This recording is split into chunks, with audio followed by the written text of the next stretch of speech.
शिवाय। हर हर महादेव। हर हर महादेव। जैसा कि आप सभी भक्तों को पता है कि सावन के महीने में हम शिव पुराण की गाथा गा रहे हैं और शिव पुराण की कथा वाची जा रही है। हमने अब तक इसके का वर्णन कर लिया है।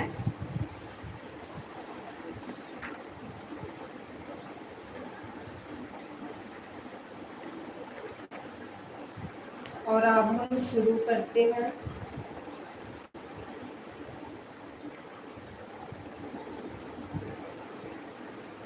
अपने आगे की कथा।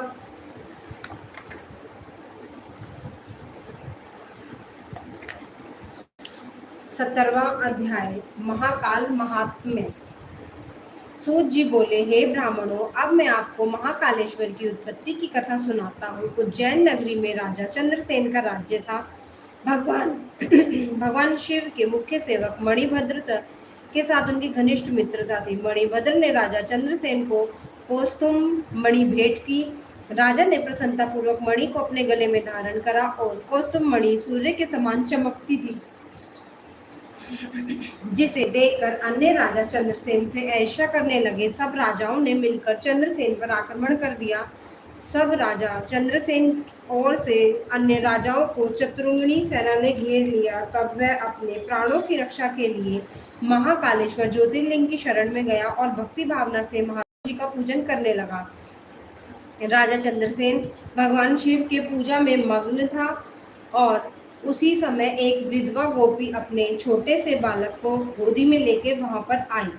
उसी समय एक विधवा गोपी अपने छोटे से बालक को लेकर आई। वहां बालक राजा को शिव पूजन करते हुए देख रहा था। जब गोपी उसके पास वापस आई तब वह बालक मन में शिव पूजन का निश्चय करके ही एक पत्थर ढूंढ लाया और उसे स्थापित कर दिया। तब उसने यह निश्चय करा, उसने दीप धूप तुलसी गंध पुष्प नैवेद्य और उस प्रकार पूजन करते हुए लगा और उसने राजा को करते देखा था। उसकी माता ने उसे भोजन के लिए बुलाया, परंतु वह तो आराधना में ही लगा था। जब बार बार बुलाने पे भी बालक नहीं आया, तब उसकी माता को क्रोध आ गया और वह बालक को खींच कर ले आई और डांटने फटकारने लगी। उसने शिवलिंग रूप में स्थापित उस पत्थर को उठाकर फेंक दिया। यह बालक बहुत दुखी हुआ और शिवजी का नाम लेते हुए मूर्छित हो गया। बालक की ऐसी हालत देखकर माता रोने लगी और रोते रोते बेहोश हो गई। कुछ समय पश्चात जब बालक को होश आया तो उसने स्वयं को भगवान शंकर शिव के मंदिर में, जहाँ रतनमय ज्योतिर्लिंग स्थित था, पाया। वह तो बड़ा आश्चर्यचकित हो गया और भगवान शिव को धन्यवाद करके उनका नाम जपता हुआ वह बालक अपने नगर की ओर चल पड़ा। घर पहुंचकर उसने देखा कि उसके घर के स्थान पर एक सुंदर महल खड़ा था। अंदर उसकी माँ सुंदर वस्त्र आभूषण पहने रतन जड़ित पलंग पर सोई थी और उसने अपनी माता को जगाया और सब कुछ जानकर वह अत्यंत प्रसन्न हो गई। दूसरी ओर जब राजा चंद्रसेन का पूजन समाप्त हुआ तो सब कुछ ज्ञात हुआ। राजा अपने मंत्रियों को गोपी के पास पहुंचा। वहां उन्होंने उत्सव किया। शीघ्र ही यह समाचार पूरे नगर में फैल गया। जब चंद्रसेन के शत्रुओं को यह पता चला कि उसकी नगरी पर भगवान शिव की विशेष कृपा है, तब उनके शत्रुओं को यह समझ आ गया कि राजा चंद्रसेन महाकालेश्वर का परम भक्त है, इसलिए हम उसे कभी भी नहीं जीत सकते। वे सब राजा चंद्रसेन से मित्रता करने के लिए उस गोपी के घर चले गए और वहां पहुंचकर उन्होंने शिवजी का पूजन और राजा से मित्रता कर ली। तभी वहां हनुमान जी ने प्रत्यक्ष दर्शन दिए। हनुमान जी को सामने पाकर सबने हाथ जोड़कर उन्हें प्रणाम किया। हनुमान जी ने उस बालक को गले से लगा लिया और बोले, इस संसार का कल्याण करने भगवान शिव है। हे भक्त वत्सल, और सदा ही अपने भक्तों पर कृपा दृष्टि रखते हैं। इस बालक ने सच्चे मन से शिवजी की स्तुति करी थी, जिससे प्रसन्न होकर शिवजी ने उन्हें सभी दुखों से दूर करा। इस लोक में सभी सुखों को भोग कर इससे मोक्ष की प्राप्ति होगी। यह 8वां महायज्ञ पुरुष होगा और नंद नाम से जाना जाएगा। भगवान विष्णु जब कृष्ण का अवतार लेंगे तो इसी घर में निवास करेंगे। यह कहकर वे अंतर ध्यान हो गए। तत्पश्चात सब राजा विदा लेकर अपने अपने नगर को चले गए। राजा चंद्रसेन विधि पूर्वक महाकालेश्वर का पूजन करने लगा और इस लोक में सुख भोग कर वह अंत में मोक्ष को प्राप्त कर गया। 18वां अध्याय, ओंकारेश्वर महात्म्य। सूत जी बोले, हे विप्रगण, प्राचीन काल में नारद जी ने एक गोकर्ण क्षेत्र में भगवान शिव का पूजन किया। फिर वे विंध्याचल पर्वत पर चले गए। विंध्याचल ने उनका आदर सत्कार किया और उन्हें उत्तम आसन पर बिठाया। स्वयं भी वह नारद जी के पास बैठ गया। तब नारद जी कहने लगे, विंध्याचल, तुम निश्चय ही महाबलशाली और विशाल हो। सभी पर्वत तुम्हें व्याप्त हैं, परंतु सुमेरु पर्वत का अपना अलग अस्तित्व व पहचान है। यद्यपि तुम सभी गुणों विद्यमान हो, परंतु फिर भी सुमेरु की बराबरी तो नहीं कर सकते। नारद जी के ऐसे वचन सुनकर विंध्याचल पर्वत को अपने को बहुत दुख हुआ। वह सोचने लगा, मेरा जीवन तो व्यर्थ है। जब मैं किसी के कोई काम नहीं आता तो मुझे अपने जीवन को सुधारना चाहिए। यह विचार कर वह भगवान शिव की शरण में गया। विंध्याचल में ओमकारेश्वर जाकर वहीं समीप में भगवान शिव का पार्थिव लिंग स्थापित किया और विधि विधान से भक्ति पूर्वक उनका नियमित आराधना करने लगा। वह घंटों शिव जी के चरणों की वंदना करता, ध्यान में मगन रहता और वह इस प्रकार उसे शिव जी का ध्यान और तप करते हुए बहुत ही ज्यादा समय बीत गया। एक दिन उसकी तपस्या से प्रसन्न होकर महादेव ने उसे साक्षात दर्शन दिए। उनकी कामना जाननी चाहिए तो विंध्याचल, मैं तुम्हारी भक्ति से प्रसन्न हूँ, वर मांगो। भगवान शिव के निर्मल वचनों को सुनकर विंध्याचल की खुशी का तो कोई ठिकाना ही नहीं रहा और उसने अपने आराध्य देव की स्तुति आरंभ कर दी। फिर वे बोला, हे कल्याणकारी भगवान शिव, यदि आप प्रसन्न हैं तो कृपा कर मेरी बुद्धि को शुद्ध करें और मुझे श्रेष्ठ विचार प्रदान करें। भगवान, आप यहीं पर निवास कर इस जगत का कल्याण करें। तब विंध्याचल की मनोकामना को पूरा करते हुए भगवान शिव ने उनके इच्छित वर को प्रदान किया और स्वयं विंध्याचल द्वारा स्थापित लिंग में ज्योतिर्मय रूप में विराजमान हो गई। यह ज्योतिर्मय लिंग परमेश्वर नाम से प्रसिद्ध हुआ और ओमकारेश्वर व परमेश्वर नामक शिव ज्योतिर्लिंग अलग अलग होते हुए भी एक है। ये अपने भक्तों को अभिष्ट फल प्रदान करने वाले, मोक्ष को देने वाले। इस प्रकार अपने भगत विंध्याचल पर अपनी कृपा दृष्टि कर शिव जी अंतर्ध्यान हो गए। ऋषियों को इस प्रकार मैंने आपसे ओमकारेश्वर नामक शिवलिंग की महिमा का वर्णन किया है। 19वां अध्याय, केदारेश्वर महात्म्य। सूत जी बोले, हे ऋषि गणों, भगवान विष्णु ने नर नारायण नामक अवतार पे बद्रिका आश्रम में तपस्या करनी आरंभ करी थी। तब उनमें दोनों श्रेष्ठ भक्तों की इच्छा पूर्ण करने हेतु भगवान शिव प्राथमिक लिंग में उनके पूजन को ग्रहण करने के लिए आते थे और इस प्रकार नर नारायण को भगवान शिव का पूजन करते करते बहुत समय व्यतीत हो गया। इससे उनकी भक्ति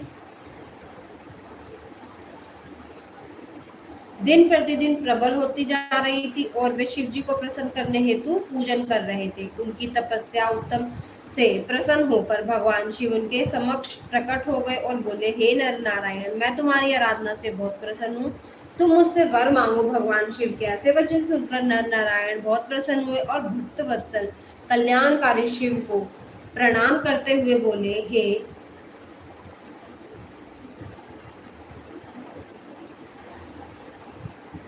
यदि आप मेरे से प्रसन्न हैं तो हमारी प्रार्थना से आप साक्षात रूप में यहाँ विराजमान रहें।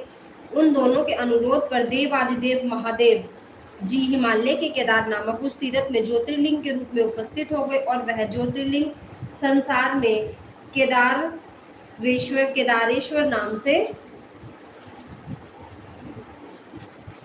प्रसिद्ध हुआ। यह लिंग दुख और भय का नाश करने वाला है। इसके दर्शनों से अभिष्ट फल की प्राप्ति होती है और कहते हैं कि जो भक्त शिवलिंग के निकट शिव के रूप में अंकित वल्य पर कंकड़ या कड़ा चढ़ाता है, उसे अनेक वल्य रूप के दर्शन होते हैं और सारे पाप नष्ट हो जाते हैं। केदार तीर्थ का दर्शन पर केदारेश्वर लिंग का पूजन कर वहां का जल पीने के पश्चात मनुष्य जीवन मरण के चक्र से छूट जाता है और मोक्ष को प्राप्त कर लेता है। इस प्रकार मैंने आपसे केदारेश्वर ज्योतिर्लिंग की महिमा का वर्णन किया है। 20वां अध्याय, भीम उपद्रव का वर्णन। सूत जी बोले, हे ऋषियों, पूर्व काल में भीम नाम का एक बलशाली राक्षस हुआ था जो कि रावण के भाई कुंभकर्ण और करकटी राक्षसी का पुत्र था। वह करकटी अपने पुत्र भीम के साथ सहद पर्वत पर रहती थी और एक बार भीम ने अपनी माता से पूछा, माता जी, मेरे पिताजी कौन हैं, कहाँ हैं, इस प्रकार हम यहाँ अकेले क्यों रहते हैं। अपने पुत्र के ऐसे प्रश्नों को उत्तर देते हुए करकटी बोली, पुत्र भीम, तुम्हारे पिता रावण के छोटे भाई कुंभकर्ण थे। पूर्व में वे विराट राक्षस की पत्नी थी जिसे श्री राम ने मार डाला था। फिर मैं अपने माता पिता के साथ रहने लगी थी।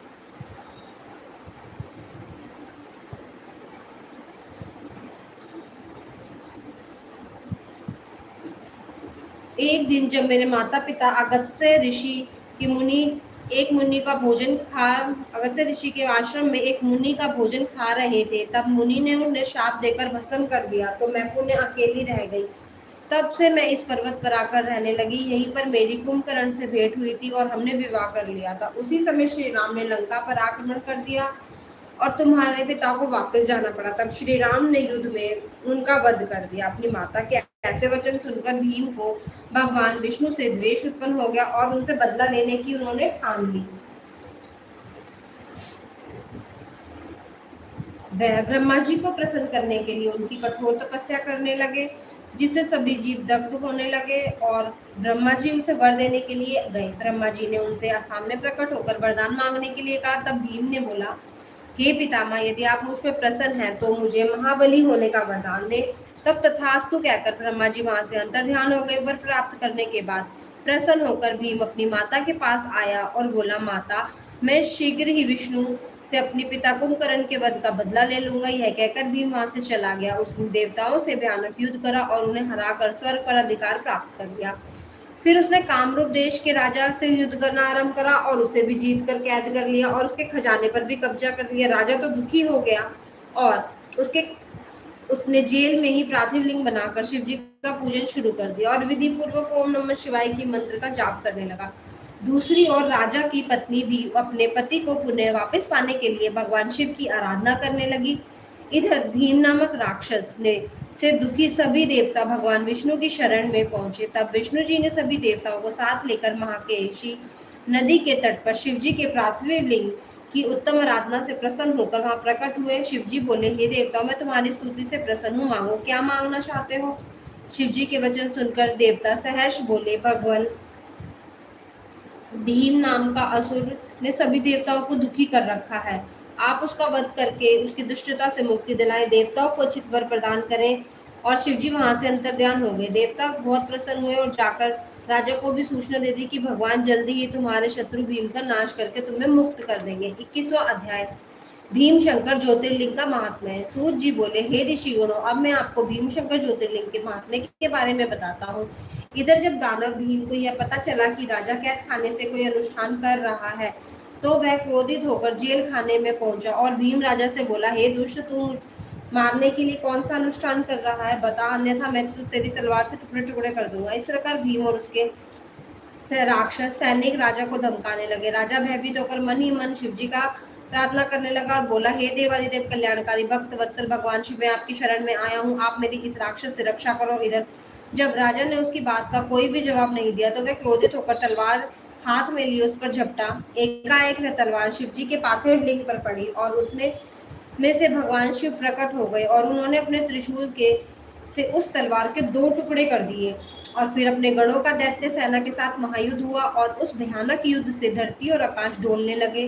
ऋषि तथा देवता गण आश्चर्यचकित रह गए। तब भगवान ने अपने तीसरे नेत्र की ज्वाला से भीम को भस्म कर दिया, जिससे वन में भी आग लग गई और अनेक औषधियां नष्ट हो गई जो अनेक रोगों का नाश करती थी। तब भक्तों का कल्याण करने के लिए कल्याणकारी भगवान सदा के लिए उस राजा के द्वारा उस स्थापित लिंग में विराजमान हो गए और संसार में भीम शंकर के नाम से प्रसिद्ध हुए। भगवान शिव का यह लिंग सदैव पूजनीय और सभी आपत्तियों का निवारण करने वाला है। 22वां अध्याय, काशीपुरी का महात्म्य। सूत जी बोले, हे मुनिवरों, इस पृथ्वी लोक में दिखाई देने वाली प्रत्येक वस्तु सच्चिदानंद स्वरूप निर्विकार एवं सनातन ब्रह्म रूप है। वह अद्वितीय परमात्मा ही सगुण रूप में शिव कहलाती है और 2 रूपों में प्रकट है। वे शिव ही पुरुष रूप में शिव एवं स्त्री रूप में शक्ति के नाम से प्रसिद्ध हुए। शिव शक्ति दोनों ने मिलकर 2 चेतन अर्थात प्रकृति और पुरुष की रचना करी है। तब प्रकृति और पुरुष अपने माता पिता को सामने ना पाकर सोच में पड़ गए और आकाशवाणी हुई बोली, तुम दोनों को जगत की उत्पत्ति हेतु तपस्या करनी चाहिए और सृष्टि का विस्तार करना चाहिए। वे दोनों बोले, हे स्वामी, हम कहाँ जाकर तपस्या करें? यहाँ पर तो कोई स्थान भी नहीं है जहाँ पर हम तपस्या कर सके। जब भगवान शिव ने 5 कोस लंबे चौड़े शंभु व सुंदर नगर की तुरंत रचना कर दी। वे दोनों त्रिलोकीनाथ भगवान शिव के चरणों का स्मरण करके वहां तपस्या करने लगे और उन्होंने इस प्रकार तपस्या करते करते उन्हें बहुत समय बीत गया और उनकी कठिन तपस्या से उनके शरीर से पसीने की बूंदें निकली और उन जल की श्वेत बूंदों को गिरता हुआ देखकर श्री हरि विष्णु ने उन्हें सहलाया। तभी उनके कान से एक मणि गिरी और उस स्थान पर मणिकर्णिका नाम से प्रसिद्ध हो गई। जब उनका शरीर से निकली जलराशि से वहां बहने लगी तो कल्याणकारी भगवान शिव ने अपने त्रिशूल की नोक पर उसे रोक लिया। तपस्या में किए गए परिश्रम से थककर विष्णु जी और उनकी पत्नी प्रकृति वहीं उसी नगर में सो गए। तब शिव जी की प्रेरणा स्वरूप विष्णु जी की नाभि से कमल उत्पन्न हुआ और उस कमल से ब्रह्मा जी उत्पन्न हुए। भगवान शिव की आज्ञा पाकर ब्रह्मा जी ने सृष्टि की रचना आरंभ कर दी। ब्रह्मा जी ने 50 करोड़ योजन लंबा और 50 करोड़ योजन चौड़ा ब्रह्मांड रच दिया। इसमें 14 अद्भुत लोगों का भी निर्माण ब्रह्मा जी ने कर दिया। इस प्रकार जब सर्वेश्वर शिव की आज्ञा से ब्राह्मणी द्वारा ब्रह्मांड का निर्माण हो गया, तब भक्त वत्सल भगवान शिव के मन में विचार आया कि इस संसार के सभी प्राणी तो कर्म पाश में बंधे रहेंगे। संसारिक मोह माया में पड़कर भला वे मुझे किस प्रकार पा सकेंगे? ऐसा सोचकर त्रिलोकीनाथ कल्याणकारी भगवान शिव ने अपने त्रिशूल से 5 कोस नगरी उतार कर ब्रह्मांड से अलग कर दी और तत्पश्चात उसमें अपने अविमुक्ति ज्योतिर्लिंग की स्थापना कर दी। यही पंचकोसी कल्याणदायिनी ज्ञानदात्री एवं मोक्षदात्री नगरी काशी कहलाई। भगवान शिव ने इस नगरी में अपने ज्योतिर्लिंगों की स्थापना करने के पश्चात इसे पुनः मृत्युलोक में त्रिशूल के माध्यम से जोड़ दिया। कहते हैं ब्रह्मा जी का एक दिन पूरा होने पर प्रलय आती है, परंतु इस काशी नगरी का नाश असंभव है, क्योंकि प्रलय के समान समय शिव जी इस काशी नगरी को अपने त्रिशूल पर धारण कर लेते हैं और सब शांत होने पर काशी को पृथ्वीलोक पर जोड़ देते हैं। इसीलिए मुक्ति की कामना करने वालों को काशी जाना चाहिए। यहाँ के दर्शनों से हर पापों से मुक्ति मिल जाती है। काशी मोक्ष देने वाली नगरी के रूप में प्रसिद्ध है। संसार के समस्त प्राणियों के मध्य में सत्व रूप में, बाहर तामस रूप में विराजमान परमात्मा भगवान शिव ही है। सत्व आदि गुणों से युक्त वही रुद्र है जो सगुण होते हुए भी निर्गुण और निर्गुण होते हुए भी सगुण है। उन कल्याणकारी भगवान शिव को प्रणाम करके रुद्र बोले, हे विश्वनाथ महेश्वर, लोकहित की कामना से आपको यहाँ विराजमान रहना चाहिए।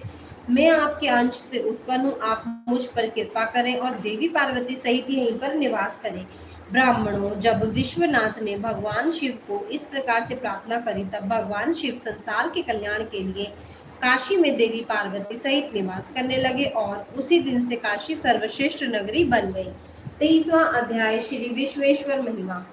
सूत जी बोले, हे मुनियों, अब मैं आपको काशीपुरी में स्थित अभिमुख ज्योतिर्लिंग का महात्म्य सुनाता हूँ। एक बार जगदम्बा माता पार्वती ने त्रिलोकीनाथ भगवान शिव से विश्वेश्वर ज्योतिर्लिंग की महिमा पूछी तो उनकी प्राण वल्लभा देवी पार्वती का प्रश्न सुनकर भगवान शिव बोले, हे प्रिय, मनुष्यों को भक्ति और मुक्ति प्रदान करने वाला उत्तम धाम काशी है। मेरा प्रिय स्थान होने के कारण काशी में अनेक सिद्ध और योगी पुरुष आकर मेरे अनेकों रूपों का वर्णन करते हैं। काशी में मृत्यु को प्राप्त करने वाले मनुष्यों को मोक्ष की प्राप्ति हो जाती है और वे सीधे शिवलोक को प्राप्त करता है। स्त्री पवित्र हो या अपवित्र, कुंवारी हो या सुहागन या अन्य, काशी में मरकर मोक्ष को प्राप्त करती हो। काशी में निवास करने वाले भक्तजन बिना जाति, वर्ण, ज्ञान, कर्म, दान, संस्कार, स्मरण अथवा भजन के सीधे मुक्ति को प्राप्त होते हैं। हे उनमें जिस विशेष कृपा को पाने के लिए ब्रह्मा जी एवं श्री हरि विष्णु ने जन्म जन्मांतरों तक की तपस्या करी, वह काशी नगरी में मरने से ही प्राप्त हो जाती है। मनुष्य योग्य अयोग्य कर्म करे या धर्म पर अधर्म के मार्ग पर चले, इसी काशीपुरी में मृत्यु पाकर जीवन मरण के बंधनों से छूट जाता है। हे देवी, जो काशी नगरी में निवास करते हुए भक्ति पूर्वक मेरा ध्यान स्मरण करता है अथवा मेरी आराधना करता है अथवा मेरी तपस्या करता है, उसके पुण्यों की महिमा का वर्णन करना तो मेरे लिए असंभव है। वे सब मुझ में ही उपस्थित हो जाते हैं। शुभ कर्मों से स्वर्ग प्राप्त होता है एवं अशुभ कर्मों से नरक की प्राप्ति होती है। हमारे द्वारा दिए गए शुभ अशुभ कर्मों से ही जन्म मरण निश्चित होता है तथा सुख की प्राप्ति होती है। पार्वती, 3 प्रकार के कर्म होते हैं। नंबर 1, पहले जन्म में किए कर्म संचित होते हैं। नंबर 2, इस जन्म में किए हुए क्रियमाण होते हैं। नंबर 3, दोनों के द्वारा मिल रहा फल जो शरीर में भोगे जा रहे हैं प्रारब्ध कर्म कहलाते हैं। संचित तथा क्रियमाण कर्म दोनों दक्षिणा देकर एवं पुण्य कर्म करके द्वारा कम या खत्म करा जा सकते हैं, लेकिन जो परंतु प्रारब्ध कर्मों का मनुष्य को दुख भोगना ही पड़ता है। काशीपुरी में किया गया गंगा स्नान संचित एवं क्रियमाण कर्मों को नष्ट कर देता है। प्रारब्ध कर्म काशी में मृत्यु से ही नष्ट होते हैं। काशी का रहने वाला यदि कोई पाप करता है तो काशी के पुण्य प्रताप से तुरंत ही पाप मुक्त हो जाता है। हे ऋषिगणों, इस प्रकार काशी नगरी एवं विश्वेश्वर लिंग की महात्मा मैंने आपको सुनाया है, जो कि भक्तों एवं ज्ञानियों को भोग और मोक्ष प्रदान करने वाला है। 24वां अध्याय, गौतम प्रभाव। सूत जी बोले, हे महामुनियों, प्राचीन काल में गौतम नामक एक महामुनि था जिसकी पत्नी का नाम अहिल्या था। वे महामुनि गौतम दक्षिण में स्थित ब्रह्मा पर्वत पर हजारों वर्षों से रह रहा था। तपस्या कर रहा था और उसने लगभग 100 वर्षों से भी वर्षा नहीं हुई थी और वहाँ सूखा पड़ा हुआ था। पीने के लिए भी पानी नहीं था। सारे वृक्ष, पत्ते, पौधे, वनस्पतियां सब सूख गई थी। उस समय इस संकट को मुक्ति दिलाने के लिए बहुत से ऋषि मुनियों ने समाधि ले ली थी। तब गौतम ऋषि ने इस वर्षा के संकट को दूर करने के लिए देव वरुण को प्रसन्न करने के लिए तपस्या करनी आरंभ करी। गौतम ऋषि ने 6 महीने तक वरुण देव की घोर तपस्या करी और जिससे वरुण देवता प्रसन्न होकर गौतम ऋषि को साक्षात दर्शन दिए। वरुण देव बोले, हे गौतम ऋषि, मैं आपकी उत्तम भक्ति भावना से की गई तपस्या से बहुत ही ज्यादा संतुष्ट हूँ। मांगो, क्या वर मांगना चाहते हो? तब वरुण देव का प्रश्न सुनकर महर्षि गौतम बोले, हे वरुण देव, आप तो सर्वज्ञाता है। भगवान, आप जानते हैं कि वर्षा न होने के कारण संसार के सभी चराचर प्राणी व्याकुल हैं, इसलिए सभी की परेशानियों को दूर करें। मैं चाहता हूँ कि वर्षा हो जाए। महर्षि गौतम के वर को सुनकर वरुण देव बोले कि मैं तो इस जगत के ईश्वर कल्याणकारी भगवान शिव के ही अधीन हूँ और उन्हीं की ही प्रेरणा से फलस्वरूप कार्य करता हूँ। तुम इस वरदान को तो सर्वेश्वर शिव ही दे सकते हैं, अतः आप मुझसे कुछ और मांग लें। तब महर्षि गौतम बोले, प्रभु, आप मुझे जल दान दीजिए। इससे बड़ा कोई और पुण्य नहीं है और इसे कोई कष्ट भी नहीं कर सकता, नष्ट भी नहीं कर सकता। तब गौतम जी की विनती को स्वीकार करते हुए वरुण देव बोले कि आप एक गड्ढा खोदिए, मैं उसमें जल भर दूंगा और उस गड्ढे का जल कभी भी खाली नहीं होगा और इसलिए तुम्हारा नाम भी संसार में प्रसिद्ध हो जाएगा। वरुण देव की आज्ञा मानकर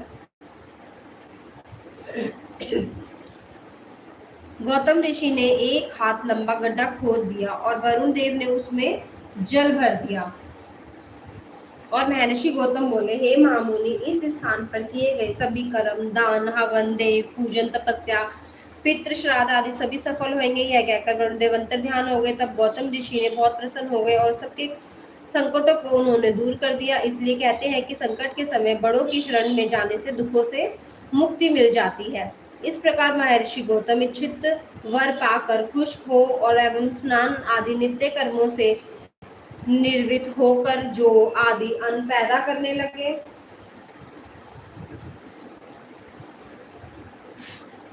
और उसे सींच कर उन्होंने मुरझाए हुए वृक्षों एवं पौधों को पुनः लहला दिया। उस स्थान पर छोड़कर चले गए सभी लोग लौट आए और महर्षि गौतम की परम कृपा से यह स्थान रिद्धि सिद्धियों से युक्त एवं सभी मनुष्यों के लिए कल्याणकारी एवं सुखदायक हो गया।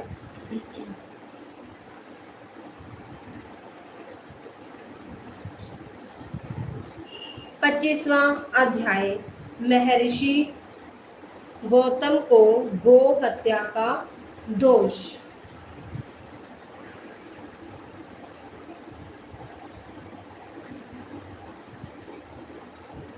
सूत जी बोले, हे मुनियों, एक बार की बात है, महर्षि गौतम ने अपने शिष्यों को कमल मंडल में जल लाने के लिए भेजा। जब शिष्य जल लेने से उस गड्ढे पर गए तो उस समय वहां कुछ ऋषि पत्नियां जल भरने आई हुई थी। उन्होंने गौतम ऋषि के शिष्यों को डांटकर बिना जल दिए ही वहां से भगा दिया। आश्रम जाकर शिष्यों ने सारी बातें बताई।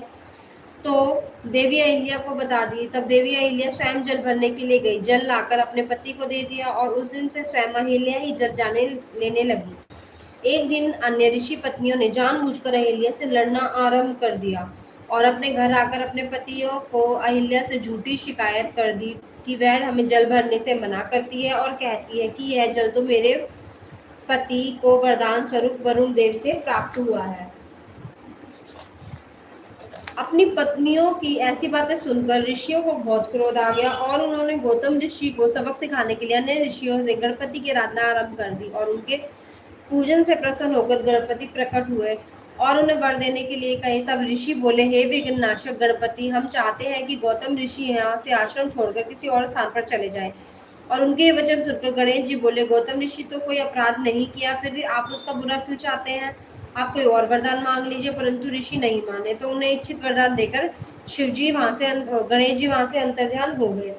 गणेश जी ने अपना दिया गया वरदान सिद्ध करने के लिए एक गाय का रूप धारण किया और गौतम जी द्वारा लगाए गए जो खाने उनके खेत में चली गई। जब महर्षि गौतम ने देखा कि उनका खेत नष्ट हो गया है, तो स्वयं एक तिनका हाथ में लेकर उसे बाहर निकालने लगे। उस तिनके से पीड़ित होकर गाय धरती पर गिर गई और मर गई।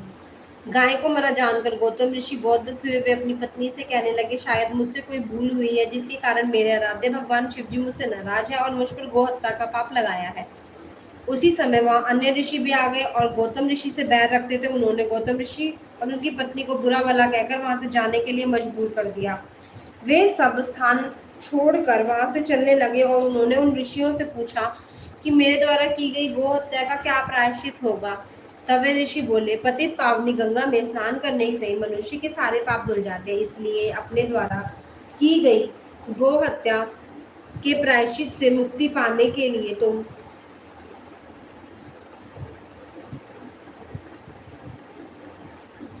गंगा में स्नान करो और भगवान शिव के पार्थिव लिंग की स्थापना कर भक्ति भावना से विधि पूर्वक से उनका पूजन करो। तभी आप इस महा पाप से मुक्ति पाएंगे। अन्य ऋषियों के पश्चात आपका मार्ग पूछकर गौतम ऋषि अपनी पत्नी और शिष्यों को लेकर बहुत दूर चले गए। 26वां अध्याय, गौतमी गंगा का प्राकट्य। सूत जी बोले, हे ऋषि गणों, महर्षि गौतम, देवी अहिल्या एवं अन्य शिष्यों को साथ लेकर किसी अन्य जगह पर आश्रम बनाकर रहने लगे। सर्वप्रथम गौतम ऋषि ने ब्रह्मगिरी पर्वत को परिक्रमा की, फिर भगवान शिव के पार्थिव लिंग की स्थापना करी और उसका पूजन करा। पति पत्नी दोनों की उत्तम आराधना एवं भक्ति भाव से प्रसन्न होकर भगवान शिव ने उन्हें दर्शन दिए। अपने आराध्य को अपने सामने पाकर गौतम ऋषि महिल्या बहुत प्रसन्न हुए और उनको प्रणाम कर उनकी स्तुति करने लगे। तब भगवान शिव बोले, हे महर्षि, हे देवी, मैं आपकी पूजा से प्रसन्न हूँ, मांगिए, क्या मांगते हैं? वर मांगे। भगवान शिव के वचन सुनकर ऋषि गौतम बोले, भगवान मुझ पर कृपा करके मुझे गो हत्या के पाप से बचा लीजिए। तब शिव जी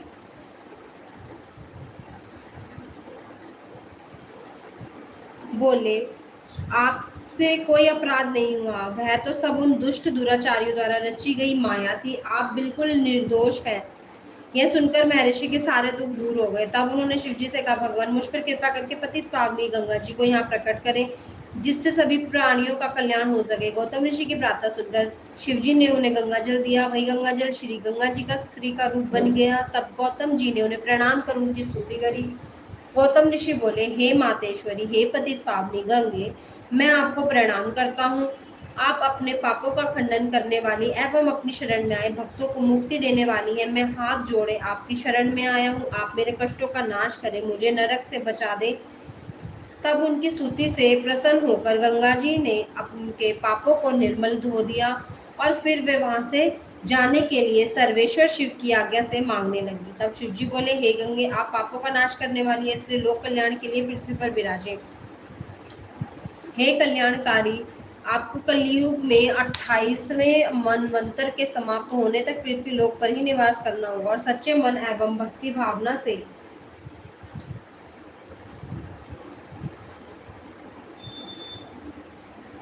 अपने जल में स्नान करने वाले श्रद्धालुओं के पापों को नष्ट करना ही होगा। कलयुग में पापों को नष्ट करने का एकमात्र यही साधन है। श्रद्धा पूर्वक अपने आपने दर्शन करने वाले के पापों का क्षय भी आप करेंगी। यह सुनकर गंगा बोली, हे प्रभु, मैं तो सदा आपके अधीन हूँ, आपकी आज्ञा मेरे लिए शिरोधार्य है, परंतु अब मेरी आपसे प्रार्थना है कि आप माता पार्वती के साथ मेरे पास ही निवास करें, ताकि मैं सदा कि आपकी भांति के पास ही रहूं, संसार में कि मेरी कीर्ति हो जाए। तब गंगा जी के वचन सुनकर कल्याणकारी भगवान शिव बोले, हे गंगे, तुम्हारी मनोकामना मैं अवश्य ही पूरी करूंगा। यह कहकर भगवान शिव वहां त्र्यंबकेश्वर नाम से ज्योतिर्मय में स्वरूप में स्थित हो गए। गंगा जी वहां पर गौतम ऋषि के नाम से प्रसिद्ध होकर गौतमी गंगा कहलाई। 27वां अध्याय।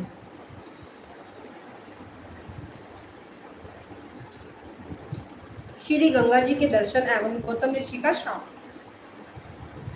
ऋषि बोले, हे सूत जी, अब मैं आपको बताइए कि गंगा जी की उत्पत्ति कहाँ से हुई और यह है किन ऋषियों ने गौतम ऋषि को छल कपट से उनके आश्रम से दूर भेजा था, उनका क्या हुआ। जब गौतम ऋषि ने इन बातों को पूछा तो उन्हें क्या हुआ। ऋषिगणों के प्रश्न सुनकर महामुनि बोले, जब गौतम ऋषि ने भगवान शिव को प्रसन्न करके गंगा जी को धरती पर अवतरित कर दिया था, तब श्री गंगा ने अपने जल रूपी में ब्रह्मगिरी पर स्थित गूलर के पेड़ की शाखा से निकलकर दर्शन दिए और उनके दर्शन आराधन के पश्चात गौतम ऋषि ने अपने शिष्यों सहित पतित पावनी गंगा में स्नान करा और अपने गौतम ऋषि के परम शत्रु उन कपटी ब्राह्मणों को यह बात पता चली कि ऋषि गौतम ने अपनी तपस्या से गंगा जी को प्रकट कर दिया, तो वे सब श्री गंगा जी के दर्शनों की चाहत लेकर वहां आए, परंतु गंगा जी उनके आते ही वहां से लुप्त हो गई। यह देखकर गौतम जी को तो बहुत आश्चर्य हुआ और उन्होंने गंगा जी से प्रार्थना करी कि हे मातेश्वरी, आप जगत का कल्याण करने हेतु यहाँ प्रकट हुई है, इसलिए आप सबको दर्शन देने से कृतार्थ करें। माते, मेरी तपस्या के प्रभाव से इन लोगों को भी दर्शन दे। गौतम ऋषि के चुप होते ही आकाशवाणी में, मुनि, ये लोग छल कपट करने वाले सदा दुराचार होते हैं, इसलिए ये मेरे दर्शन के अधिकारी नहीं है। जब तक ये अपने पापों का प्रायश्चित नहीं करते तब तक मैं इन्हें दर्शन नहीं दूंगी। मेरे दर्शन के लिए इन्हें ब्रह्मगिरी की 101 परिक्रमा करनी पड़ेगी। और यह कहकर आकाशवाणी चुप हो गई। आकाशवाणी सुनकर वे सभी कपटी ऋषि पछताने लगे, क्षमा याचना करने लगे। तभी आकाशवाणी के अनुसार ब्रह्मगिरी की 100 परिक्रमाएं करी। तत्पश्चात श्री गंगा ने उन्हें दर्शन दिए और उसी दिन से उस स्थान पर कुशार्द नाम से प्रसिद्ध हुआ। ऋषियों के पुण्य सूत जी से पूछा, हे सूत जी, हमने तो सुना था कि गौतम ऋषि ने उन कपटियों को शाप दे दिया था, क्या यह बात सही है? इस विषय में भी बताइए, आपने सुनाया ही नहीं। गौतम ऋषि परम ज्ञानी और परम शिव भक्त थे। जब उन्होंने शांत ध्यान से लगाया तो वे सब कुछ जान गए कि वह गाय जिसकी हत्या पापू ने लगा था बनावटी थी और उन सब ऋषियों ने मिलकर यह चाल चली थी। यह सब जानकर गौतम ऋषि क्रोधित हो गए। तब उन कपटियों ऋषियों को विद्यारहित, भक्तिहीन और अधर्मी हो जाने का शाप दे दिया। उन्होंने शिव की भक्ति से विमुख होने का शाप दिया और फिर वे अपने आश्रम को चले गए और वहां जाकर त्रिलोकीनाथ भगवान शिव की आराधना करने लगे। दूसरी ओर वे ऋषिगण शिव धर्म से विमुख होकर कांची नामक नगरी में चले गए। 28वां अध्याय। वैद्यनाथेश्वर शिव महात्म्य। सूत जी बोले, हे ब्राह्मणों, अब मैं वैद्यनाथेश्वर ज्योतिर्लिंग का पापहारी महात्म्य बताता हूँ। एक बार लंकापति रावण ने भगवान शिव को प्रसन्न करने के लिए उनकी भक्ति भावना से आराधना की थी। रावण ने कैलाश पर्वत पर शिव जी की बहुत सारी तपस्या करी, परंतु भगवान शिव प्रसन्न नहीं हुए। तब रावण पास में स्थित वन में चला गया और वहां पर एक गड्ढा खोद कर उसमें आग जला दी। वहीं पास में शिव जी की प्रतिमा स्थापित करी। फिर उसने त्रिलोकीनाथ को प्रसन्न करने के लिए कठोर तपस्या आरंभ कर दी। गर्मी में 5 और अग्नि से घिर कर, तो वर्षा में खुले आसमान के नीचे, सर्दियों में जल के भीतर खड़े रहकर कठिन तपस्या करी। फिर शिवजी प्रसन्न नहीं हुए। तब राक्षस राज रावण ने अग्नि में अपने सिर को काट कर भेंट करना शुरू कर दिया। इस तरह एक एक करके रावण ने अपने 9 सिरों को भेंट कर दिया, परंतु जब 10वीं बार रावण अपना सिर चढ़ाने को उन्मुख हुए तब शिवजी प्रकट हो गए। शिवजी के साक्षात दर्शन पाकर रावण बहुत प्रसन्न हुआ और उन्हें अनेकों प्रकार से स्तुति करने लगा। तब शिवजी बोले, हे राक्षस राज, मांगो, क्या मांगना चाहते हो? राक्षस राज बोला, हे देवादिदेव महादेव जी, मैं आपको नमस्कार करता हूँ। हे भगवान, यदि आप मेरी तपस्या से संतुष्ट हैं तो मुझ पर कृपया करके मेरे साथ लंका चलकर रहें और मेरे आतिथ्य को स्वीकार करें। प्रभु, मैं आपकी शरण में आया हूँ, कृपया कर मेरे मनोरथों को पूरा करें। रावण के वचन सुनकर शिवजी आश्चर्य में पड़ गए और उन्होंने सर्वप्रथम रावण को पूर्व की भांति निरोग किया और उसे अतुल बल प्रदान किया।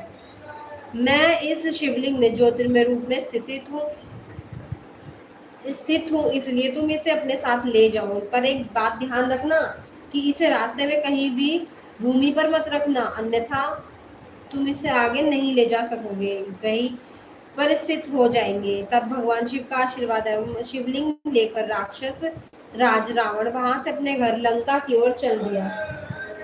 रास्ते में शिवजी की माया से रावण को लघु शंका की इच्छा हुई और वह शिवलिंग को एक ग्वाले को पकड़ाकर चला गया। ग्वाले ने थोड़ी देर तक तो शिवलिंग को पकड़े रखा, परंतु अधिक भारी होने के कारण उसने शिवलिंग को जमीन पर रख दिया। फिर तो शिवलिंग वहीं पर स्थित हो गई और यहाँ पर सदा संसार में वैद्य नाथेश्वर के नाम से प्रसिद्ध हुआ। इसके दर्शनों से सभी अभिष्ट कार्यों की सिद्धि होती है, पापों का नाश होता है और ये सत्य पुरुषों को भोग और मोक्ष देने वाला है।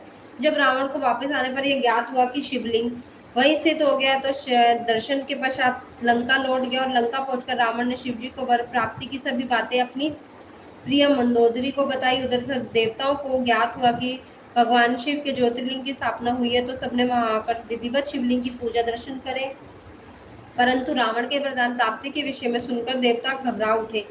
तब उन्होंने देवऋषि नारद को लंकापति के पास भेजा। नारद जी की रावण के पास गए और बोले, हे राक्षस राज, आपको भगवान शिव ने बलशाली होने का वरदान दिया, परंतु आपने अपने बल की परीक्षा तो की ही नहीं, इसलिए कैलाश पर्वत को ही हिलाकर अपने बल पराक्रम की परीक्षा करनी चाहिए। तब राक्षस रावण कैलाश पर्वत के निकट पहुंचकर उसे उखाड़ने की कोशिश करने लगा, जिससे कैलाश पर्वत डोलने लगा। यह देखकर शिवजी बोले कि यह पर्वत क्यों हिल रहा है। देवी पार्वती व्यंग्य करती हुई बोली, हे देव, आपके शिष्य अपने गुरु की सेवा कर रहे हैं। यह जानकर कि राक्षस राज रावण कैलाश पर्वत को हिला रहा है, महादेव जी तो क्रोध में आ गए और रावण को शाप दे दिया, ए दुर्बुद्धि रावण, तू बल पाकर घमंडी हो गया है, मेरी ही निवास स्थान पर बल का प्रयोग कर रहा है। मैं तुझे श्राप देता हूँ कि तेरा घमंड नष्ट हो जाएगा, तेरी भुजाएं को काटने वाला पुरुष शीघ्र ही आएगा। और यह सुनकर रावण को कोई दुख नहीं हुआ, वह प्रसन्न मन से लंका लौट आया। उसने मन ही मन त्रिलोक को अपना वश में करने की प्रतिज्ञा कर ली। मैंने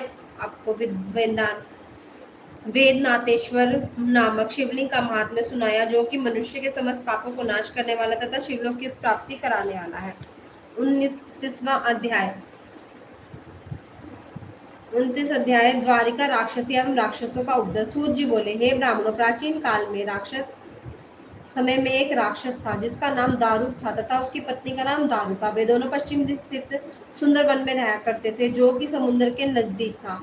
वह 64 कोस लंबा और चौड़ा। वहां के रहने वाले मनुष्य उन दोनों राक्षस राक्षसी के अत्याचारों से बहुत ही ज्यादा दुखी थे। एक दिन वे सभी ऋषि औरत के पास गए और उन्हें अपना दुख सुनाया तथा प्रार्थना करी कि हम आपकी शरण में आए हैं, हमारी रक्षा करें। तब उनकी प्रार्थना सुनकर ऋषि औरव बोले, आप लोग इस प्रकार चिंतित न हो, अधर्मियों का नाश ही अवश्य होता है। उन्हें धैर्य देकर ऋषि ने वहां से भेज दिया। फिर स्वयं तपस्या करने लगे ताकि संसार का कल्याण हो। उधर दानवों से तंग आकर देवताओं ने उन पर आक्रमण कर दिया। देवताओं और दानवों के बीच बड़ा भयानक युद्ध होने लगा। राक्षसों को देवताओं ने अपने प्राणों से मार गिराया। राक्षसों को इस प्रकार प्रताड़ित होता हुआ देखकर दारुकों को अपना वर याद आ गया। अपने राक्षसों से कहा कि आप लोग इस प्रकार भयभीत ना हो, मैं आपका भय अवश्य ही दूर करूंगी। यह कहकर दारुकों ने राक्षसों को उसी नगरी को उठाकर समुद्र के मध्य में स्थित कर दिया। अब सारे राक्षस को भय से मुक्ति मिल गई। एक दिन दारुका घूमती हुई पुण्य धरती पर आई। तब उसने एक डोंगी में बहुत से मनुष्य बैठकर समुद्र की ओर पृथ्वी पर आ रहे थे। दारुका ने जाकर राक्षसों को सूचना दी कि असंख्य मनुष्य समुद्र में है। राक्षसों ने उन मनुष्यों को पकड़कर अपने जेल खाने में कैद कर लिया और उस मनुष्य में एक सुप्रिय नामक बनिया भी था, जो भगवान शिव का परम भक्त था। उसने कारावास से ही भगवान शिव का पार्थिव लिंग स्थापित करा और भक्ति पूर्वक आराधना करनी आरंभ कर दी। उसने शिव जी का पूजन करते हुए अन्य मनुष्य भी शिव जी की आराधना में कर लग गए। उन्हें भगवान शिव जी की पूजा करते करते काफी समय व्यतीत हो गया। राजा उन्हें हैरानी को देखते हुए और उन्हें कुछ भी समझ नहीं आता कि वे किसकी पूजा कर रहे हैं। 30वां अध्याय नागेश्वर लिंग की उत्पत्ति व महात्म्य। सूत जी बोले, हे ऋषियों, एक दिन सुप्रिय को भगवान शिव का पूजन करते हुए दारुक के किसी दूत ने देख लिया और जाकर दारुक को बता दिया। यह जानकर दुष्ट दारुक जेल में गया और सुप्रिय से बोला, बनिए, सच बता, तू कौन से देवता की पूजा कर रहा है, अन्यथा मैं तुझे मार डालूंगा। बहुत पूछने पर जब सुप्रिय ने कुछ भी नहीं बताया, तब क्रोधित होकर राक्षस राज दारुक ने उस बनिए को मारने की आज्ञा दे दी। वह परम शिव भक्त हाथ जोड़े आंखें मूंद कर अपने आराध्य भगवान शिव का ध्यान करने और उनसे रक्षा करने की प्रार्थना करने लगा। भक्त वत्सल भगवान शिव को अपने भगत की पुकार सुनकर आना पड़ा। अपने भगत को और बढ़ते हुए उन राक्षसों को देखकर भगवान शिव ने पाशुपात अस्त्र उठा लिया और राक्षसों को एक ही पल में नाश कर दिया। राक्षसों का नाश करने के बाद भगवान शिव बोले, हे सुप्रिय, आज से यह वन राक्षसों से मुक्त हुआ। अब तुम सब सदा के लिए निर्भय हो जाओ। अब इस वन में धर्म के मार्ग पर चलने वाले ब्राह्मण, क्षत्रिय, वैश्य, शूद्र आदि ही निवास करेंगे। इन्हीं के साथ मेरे परम भक्त भी इस वन की शोभा बढ़ाएंगे। उधर दूसरी ओर दारुका राक्षसी देवी पार्वती की स्तुति करने लगी। उसने देवी को प्रसन्न कर लिया और प्रार्थना की कि हे माते, आप मेरे वंश और कुल की रक्षा करें।